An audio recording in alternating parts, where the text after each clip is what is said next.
हो कि प्रेम की बीमारी हो।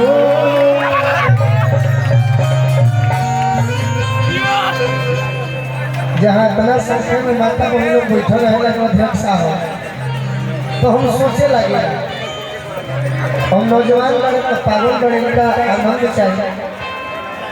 तब ये गाना गाँव के बोले रही एगो लड़का एगो लड़की नसल तलाश से दोस्त रहा। लड़का के इंतजार रहे, टेंशन लिखे लेके रोरो सब लाइक के गीत बा। आप सब भी हिंदी सुनते होंगे, भोजपुरी सुनते होंगे, तो हम ऐसा ही गाते हैं। अब लड़का हमारा इंतजार रहेगा ये भाई गोली लगला के बाद गोलू राजा ठीक भइल बा तो आई कि नहीं हमरा से मिल। बाकी एक दिन लड़की आके कहते कि देखो गोलू राजा तारा गोली लाग गई, सुनो लो तारा गोली लाग गई, तब हम दोसर के होते हो। तो जे हम कहने की जिंदगी में किसी से प्यार मत करना, हो जाए तो इनकार मत करना, अगर निभा सके तो उस राह पर चलकर निभाना, वरना मोहब्बत में किसी की जिंदगी बर्बाद मत करना। जरा पाने की चाहत में बहुत कुछ छूट जाता है मेरे भाई। जरा पाने की चाहत में बहुत कुछ छूट जाता है। नदी का साथ देता हूँ समंदर रूठ जाता है। मोहब्बत लिखने पढ़ने में आसान दिखती है साहब, मोहब्बत को निभाने में पसीना छूट जाता है। तब हमने लड़की से कहा था कि आज ना टकराओ, तुम लोग कहे हालत है कि हमारे में हंसी करवा देते कि आज ना टकराओ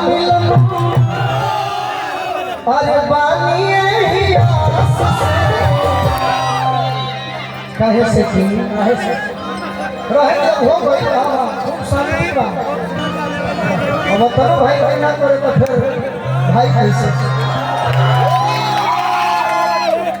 कि आज ना टकराओ बानिए ही आस कहे से कि प्यार हम करी से प्यार हम करी तो से पहले गलास से। बाकी एक चीज के डर बा पूछा होगा, बाकी डर लागे बाबूजी के पास से, बाकी डर लागे बाबूजी के पास से। प्यार हम करी गलास से, प्यार हम करी तो से पहले गलास से।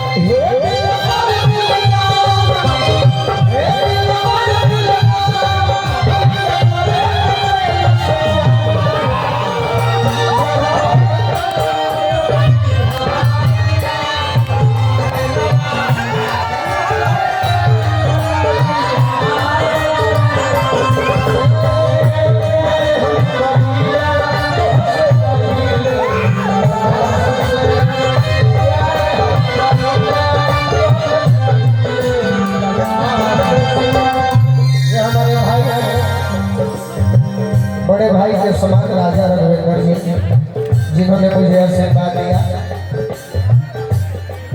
बस जीवन में एक बात मैं सच्चाई के साथ कह रहा हूँ, चढ़ जा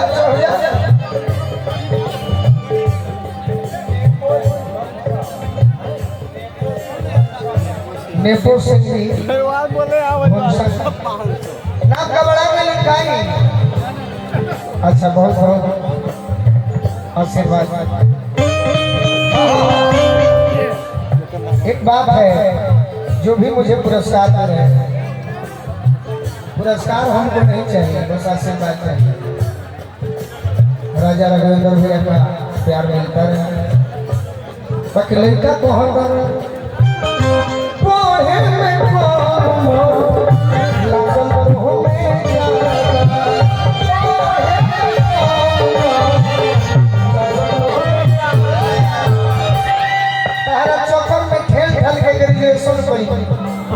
पढ़ाई में मन न लगा।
तब हमने सोचा कि गलती हमारी नहीं है, समय का गलती है।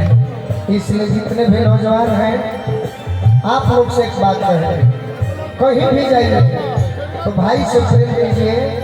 और दूसरा, परदेसियों से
विकास बाबा तो हम चिट्ठी लिखे खत देते हैं।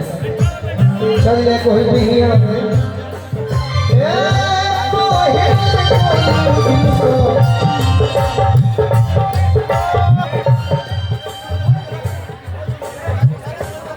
प्यार में झगड़ा करना चाहिए भाई, कोई